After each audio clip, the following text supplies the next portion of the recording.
Thank you. All right, Weston, you can share your screen if you want to. So Weston and I are brothers. First of all, let's get that out of the way. I think most of you probably knew that, but we are working on a project with Summit. So we looked over the list of technologies that that are available through the Summit network of professors and whatnot, and we settled on this one called the Going Home Toolkit, which was a kind of created by somebody from the College of Nursing, Andrea Wallace. And the idea was that we're sending patients home from the hospital or from doctor's visits, whatever, with very limited information, sometimes with all kinds of instructions that they can't stay ahead of, or they can't remember because either they're just stressed or they're literally drugged. There's different reasons. And so we picked this project, and we started going through the kind of nail it, scale it process, the concept validation process, as we talked about it. Weston, you want to go through the slides? Yeah, so we can skip over that. So this was kind of you can see just like the original solution they had. They'd actually gotten a grant. And so we went out and started talking to the market about this idea. And we started talking with large hospital system administrators and practitioners in different spaces. And it's one of those ideas that everybody says, yeah, that's great, right? Like of course we should improve that. And yet how to actually make that happen is a little bit harder. So one of the other companies that actually got this grant and actually won, there was almost like a competition, was called Care Loop. They were out of Denver. I reached out to them and ended up talking to two of the founders. That company was acquired this last year. After 4 years of building it, they got frustrated because it was really slow and really hard and a lot of bureaucracy. And so, and then with COVID on top of that, it just kind of sucked all the wind out of their sails. And so one of their customers was actually a large kind of senior care facility, like very large system, and they just acquired it and incorporated it into their personal thing. So we realized, like, for where Summit's at, and if you understand, like in any consulting project, you think about, well, we don't have unlimited funds to just go and build whatever we think is great. Given the nature of that, we needed to kind of niche down a little bit. So we started talking to physical therapies first, and that's got 250,000 people. And there's actually quite a few solutions that are dancing around this. And then we just through some connections that we had and through conversations, we've decided to focus in on orthotists and prosthetists, really. So when you think prosthetists are those who are creating devices for amputees. And so that's the space we focused in on. The one reason we did was because there are 10,000 of them versus like 250,000 physical therapists. And it would also, as a smaller space, it would allow us to really test our ideas, see if we could build out a solution. And then interestingly, we think there's still the opportunity to go after those larger markets, but to try to go after them all at once would be really, really difficult. So if we can start niche, gain some momentum, and then add from there. And the other reason why we like this one is because the prosthetist is kind of the focal point for a specific, or a few, but really a specific illness that's in diabetes, right? Most amputees are diabetics.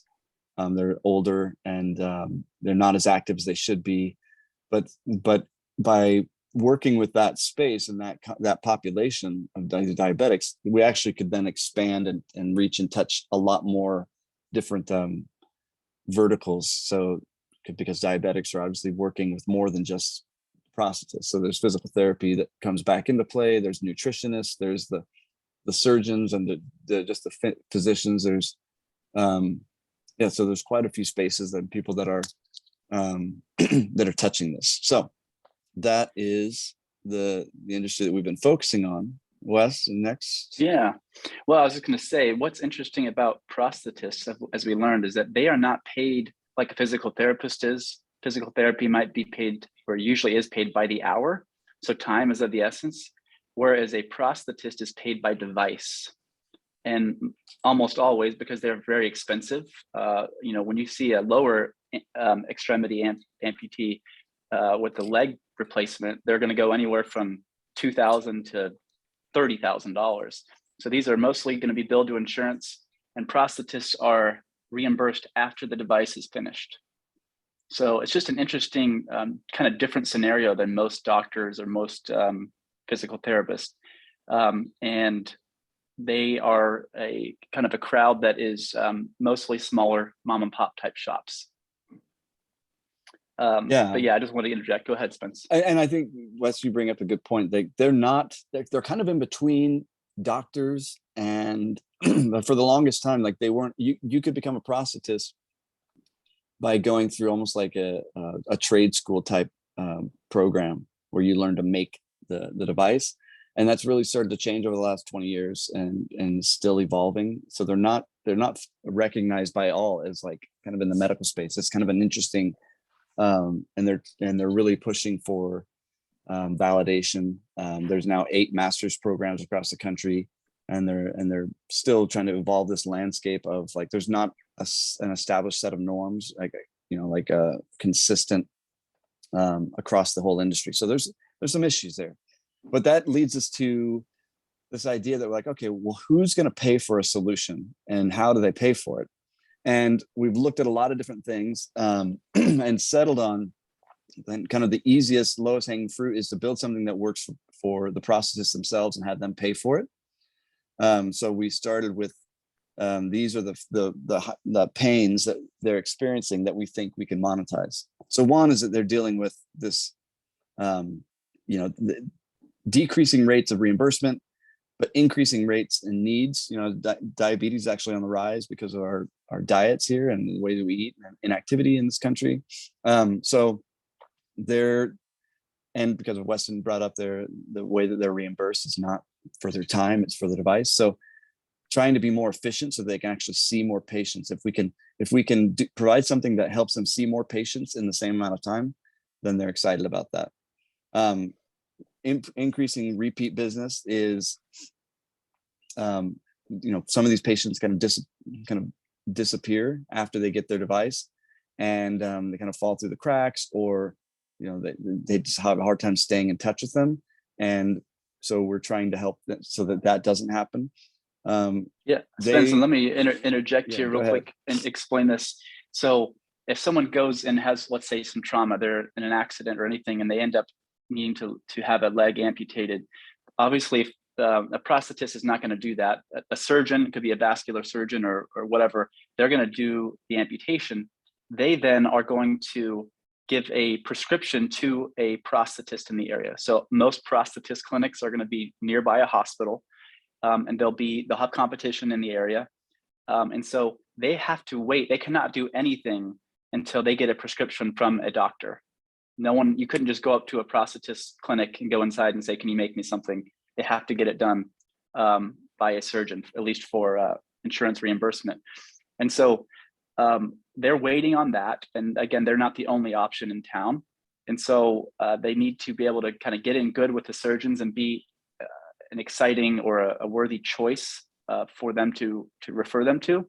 Yeah, so that's number 3 on that list, right? Like just to improve referral rate of just like, to improve the referral rate, like get those referrals and that prescription. They're a lot like a pharmacist in that way. Weston's done a lot of research on this, but more money from a better device. There's different, especially when you think about a leg, you can get a very basic device, which is like a K1, K2, K3. They go up to K4, which is like what you'd see like an Olympian running in. But K3 are these very high tech ones where they can be motorized. There's all kinds of, but those are reimbursed at a much higher rate. And so being able to justify and kind of demonstrate that they can move patients who've been maybe getting a K2 device to get a K3, but to be able to do that, there's more requirements. And so we wanted to build that into our solution. And then we wanted to build data into that. So those are our monetizable pain hypothesis. Weston, really quickly, because we're probably talking too much.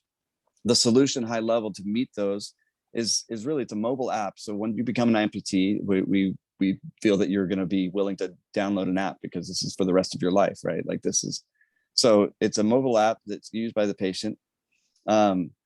So Okay, you can kind of get the basics. It's going to provide a lot of content. So it's going to help them as a resource. And this goes back to the very original idea of the Going Home Toolkit. It's going to provide them access to all kinds of videos and information that they're going to have answer a lot of the questions, which actually, if it's answered in the app, then it doesn't have to be answered by the prosthetist, by his staff. It also provides and decreases the likelihood of him having to do remakes or just having some of the problems that amputees often have, right? Like how to take care of their device, how to clean the wound site, there's so many different things that they can provide. So we're building in a content library, a video library, and these like exercise protocols, things you should do. We've built it so that your caretaking kind of circles of not only your family, but also other physicians. So there's kind of visibility into the process.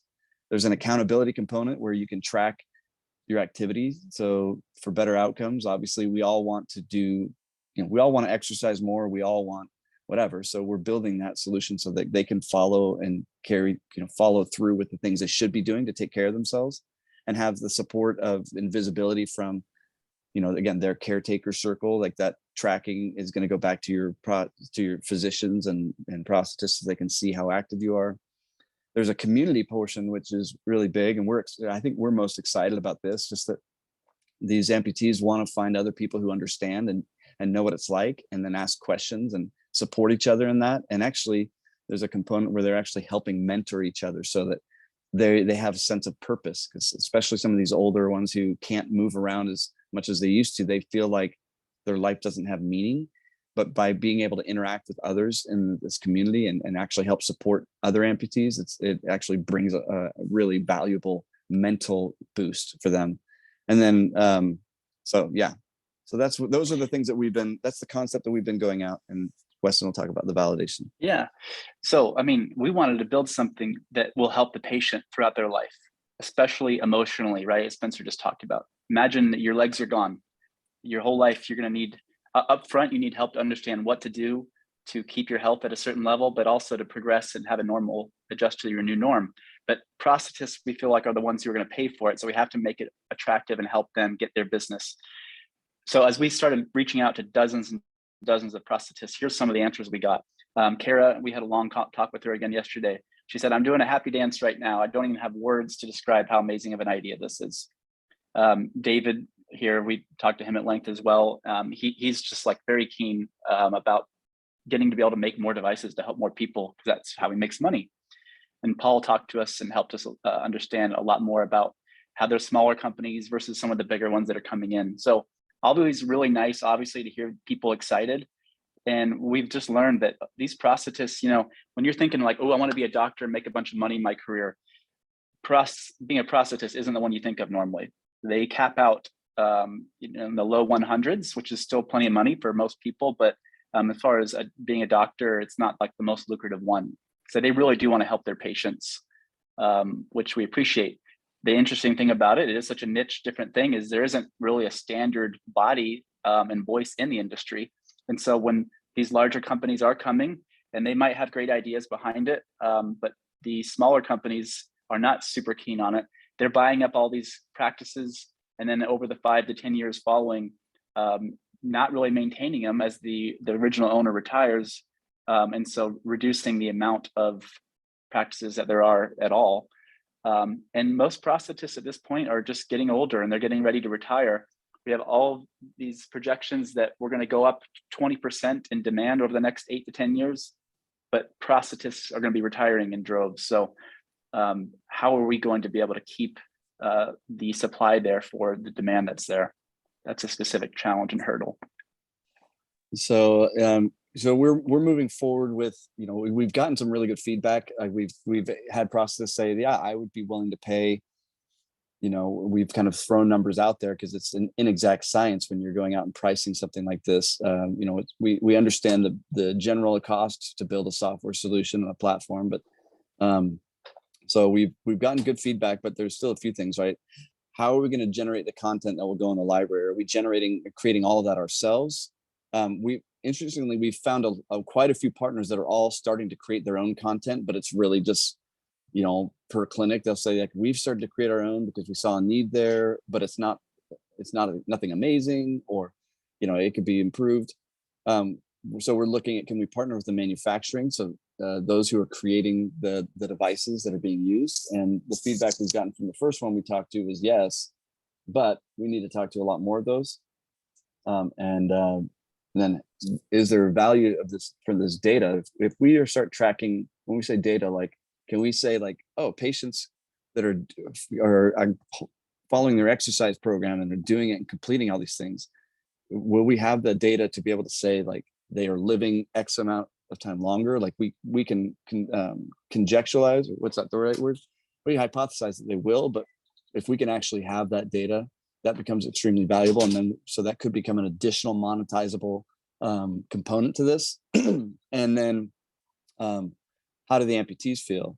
So we've been focusing so much on the prosthetists. We've only had, on Thursday, I was at a conference and there was a gentleman walking down the hall and he was an amputee. And so I ran up to him and I told him a little bit about the project, and he's a new amputee. He's had his leg removed from the knee down, just below the knee, in November. And so, and anyways, we had a great conversation. He's now going to provide more feedback.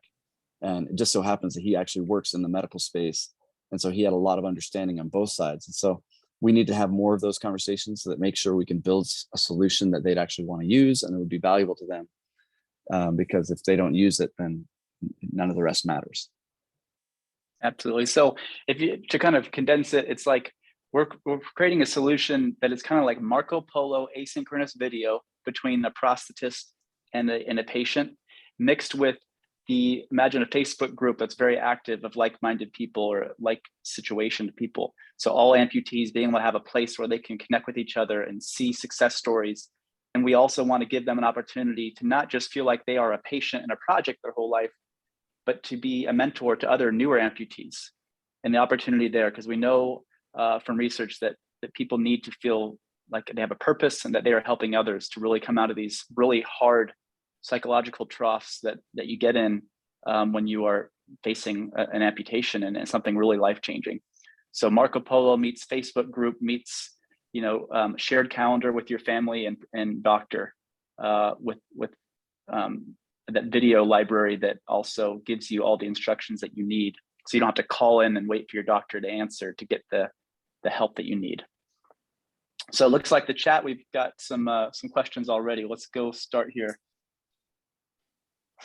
Thank you for the suggestions, everybody. I see Harley's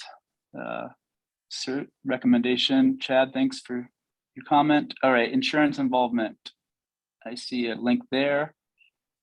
Taylor says, gut reaction, the community engagement feature seems like it will be a big incentive for people to use the app. Yes, we feel strongly about that.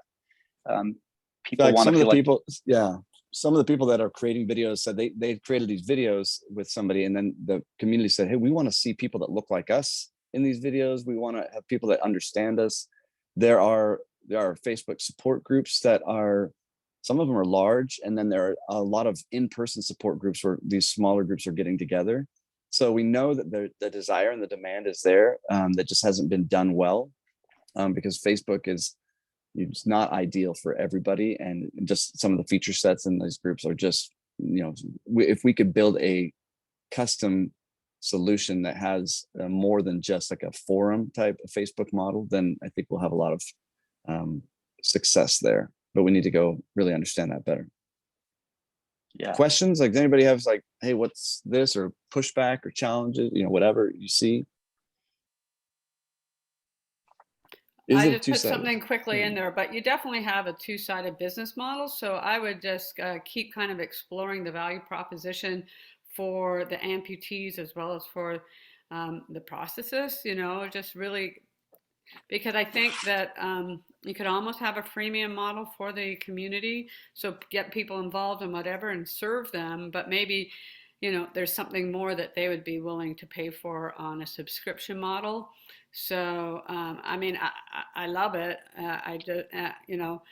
And I think you're solving a big problem, but I just kind of continue looking at the fact that this is truly a two-sided business model with the prosthetists and the amputees.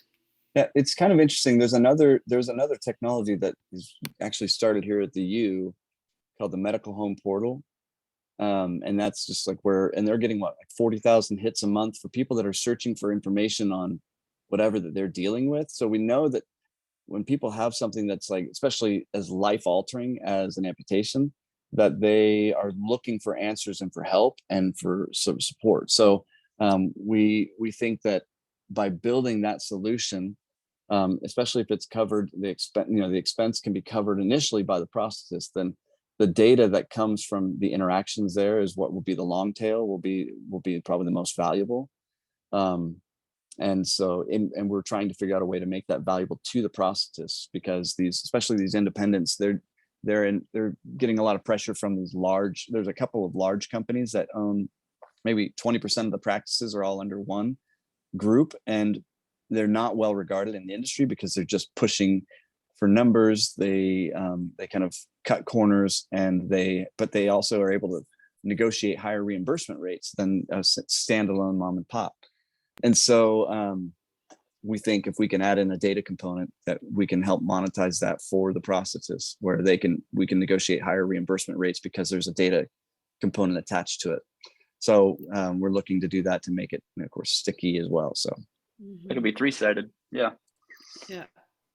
And then, I mean, my only other thought is the diabetes. Yeah, that's big. But, are there government grants for vets, for veterans and things like that? Because that's also a big component of people who are amputees. And yeah, there is. There are grants for that. There's also, one of the calls we had yesterday was with somebody that now works with the children. So the muscular dystrophy, like Duchenne. There's spina bifida, and so there's a few areas that now affecting children, and so there's a lot of interest there as well. And there's definitely grant money available. We believe that once we've really kind of identified what we're doing, that we'll be able to go and solicit those and get money from those, which would be helpful to continue to build this out. We just can't you just can't build a business model around grants. Like, those are like the gravy. But so if we can start to build something that could stand alone and be monetized just through the prosthetists. So again, we've been in the range of $150 to $250 a month. That's what we've thrown out there, and they said if it can help us see one more patient a month, that easily pays for itself. So absolutely, and that's not even recognizing that we could also, one of the cool components of having people provide video, like a video feedback, if you use Volley or any of these asynchronous like Marco Polo, these prosthetists are they're like, wow, we never even considered this, but it would be super valuable to be able to use that to both share back to the referring physician as like, hey, I'm taking care of your patients, and increase that improve that and strengthen that relationship there, but also as a marketing tool, as they're trying to, as people are searching for the right prosthetist for them, as they can see testimonial videos from happy customers that look like them or they identify with, then that's gonna be another value add that they're not even, a lot of them are like, oh, we haven't even considered, we don't even know what to do for that, but that would be amazing if we could have that. So there's some other areas where we still have to go in and kind of dig in, but the opportunity's there. Harley just asked in the chat, what is Marco Polo? Picture, you can send each other, it's like FaceTime, but not at the same time. So I could record myself as a video saying, hello, how are you? Asking questions. How's your foot feeling today? Or how's your brace fitting? Whatever. And then the patient can respond whenever he or she wants with a video back, but you don't have to be online at the same time. It's like a text message in that way.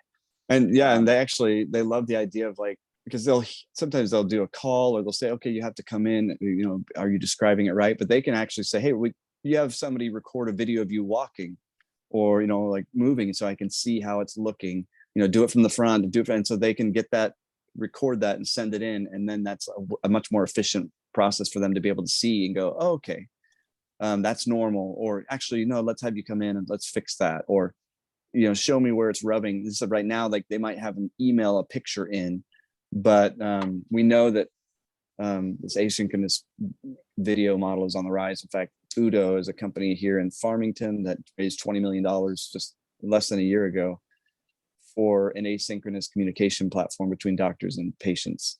So we're gonna see more and more of this because it's just a lot easier to do. for doctors whose time is really difficult to schedule anyway. So. Any other questions specifically?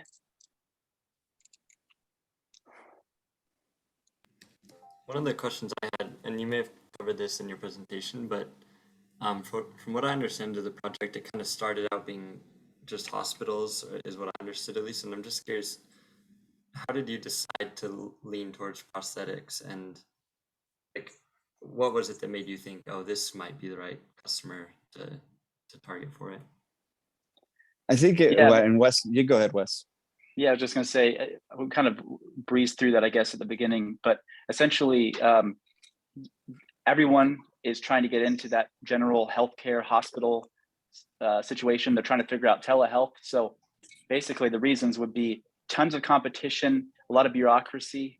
So it would take a long time, cost a lot of money, and still be low likelihood because it's just so much. So we said, why don't we niche it down to something that's not really being tackled? And if we do get success on this one, and we have this kind of skeleton of an idea of what works, then we could go back into the bigger field of hospitals with some clout and some data, and probably be more likely, and we would ultimately still succeed in the same time frame, but it was a lot better situation. I mean, like with the general hospital, like if we were to focus on that, we thought, well, we'd really just have to focus on a really simple solution that's like a digital discharge packet. And the barrier to entry on that from competition is super low. And the requirement to go get all these different groups using it would be very expensive, right? To try and get in. Like you could probably start working with one hospital group and go from there. But again, there are much better funded groups out there. And that's what we learned from CareLoop, who was doing the same thing. In fact, they had won the competition and the top grant and gotten a bunch of money for it. And they were frustrated with just how slow and difficult the process was. So that's why we decided to take it just kind of standard, like bowling pin strategy. Let's go get this area, go deep on that, and then expand from there. Interesting. Yeah, thanks. Yeah. One thing to understand too is if I make you a new device, I'm a prosthetist and you're an amputee, you get a new one every 3 years. Well, it might be 4 or 5 depending on the type of device, but Medicare or Medicaid or insurance, they'll make you wait at least 3 or 4 or 5 years.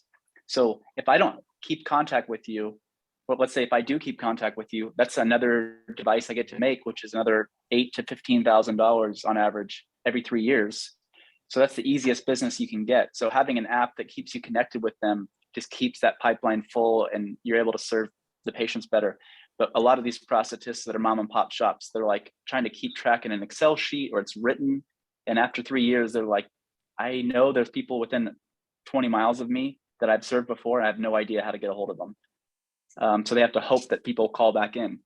So this would solve that and just be, you get a couple more devices a year. That's a significant impact, much less, we can get a lot more than that potentially. Your primary physician wants that. That's good to know, Harley. Hospitals make money leasing crutches and wheelchairs. Interesting. Can look into that. Yeah, I agree, Taylor. There's so many good benefits for both the prosthetist and the amputees. The amputees, it's really, when you see photos, and I don't have any family members that have gone through it, but like imagine losing your legs. You do a lot of laying around and sitting around, right, in your house, and there's not a ton to do, and you still have the emotional roller coaster, but you're just inside all day for a lot of them, and not super healthy, unfortunately.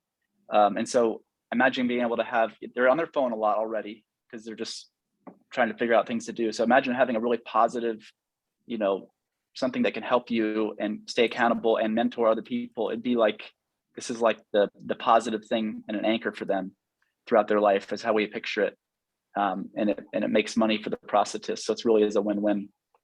And like, again, we're still finding, most of this has been anecdotal, but there is data out there, but patients who do something can actually have a remarkably better life than patients who don't.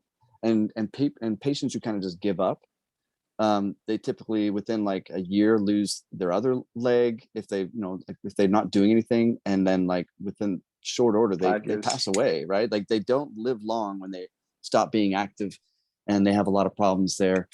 patients who and it's really a mental thing. And so we're trying to, throughout this, one of the challenges and goals is, can we build something that's more than just transactional, is actually really boosting their mental state and increasing their likelihood that they'll feel up to the challenge of doing what they need to do each day, and having that kind of approach. And that's, I think it's a great thing. It's a great mission, but it's also, there's going to be a lot of learning and involvement there. And we'll probably have to go find some people who can bring a professional perspective in that approach. Yeah.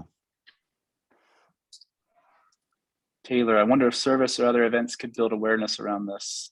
A lot of people probably care about this community and would like to be involved. Yeah, I think so. We were told by one of the original prosthetists we talked about, he's right now creating the program at University of North Carolina at Chapel Hill. He's creating a O&P program. And he talked about how, like, if you could get these videos done by like B-list celebrity or something. We talked about Lieutenant Dan from Forrest Gump, Gary Sinise, right? Yeah. But like Taylor said, like, there are people that are very passionate about this, and people are doing a lot, right? It's just, and so we just need to be at the hub. We need to be a place that people can kind of experience and input all their goodness and these videos, the trainings, the information, but then the connection. People want it. And I think, like was mentioned earlier, it would be a two-sided business model, not three. And we know, like, ultimately, if we do it here, like, the same kind of approach could be taken anywhere when people are diagnosed with cancer, or there's all kinds of opportunities out there. So the people want the same thing. They want to find other people they can talk to and have access to and understand, and not feel so isolated and alone. We're more disconnected than ever, even though we have more capability to connect than ever. And so the community component of this is actually we're most excited about. So thank you for letting us present and for the feedback. And if you have more, like, reach out to us on LinkedIn. Continue to just like send information our way and thoughts, and we welcome all of it. And if you have connections to anybody who is a prosthetist or amputee, or somebody who does insurance billing, anybody, we'll take all of those.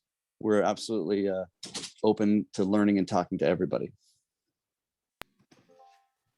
Awesome. Thank you both. Thank you, everybody, so much. Anyone have any last questions they'd like to ask before we wrap up?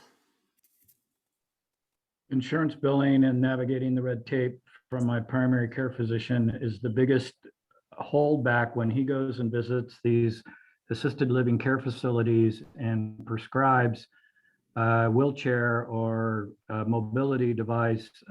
It's weeks and months. And so that's what I was hoping to fill the gap with the mobility facility, is just to get those devices to them right away. But then that huge hole is, who's then going to navigate the insurance companies? I don't have an answer. That's interesting. Thank you. Cool. Well, thank you guys very much. That just as you guys were talking, made me think of a project I'm working on, and kind of different ways I could kind of discover different customer segments and things. So yeah, I really appreciate that. So yeah, thanks again for presenting. And like they mentioned, please reach out over LinkedIn, or yeah, I guess LinkedIn is probably the easiest way if you have other comments or questions. Cool. Well, thanks everyone. Thanks, everyone. Thanks again. See you next week.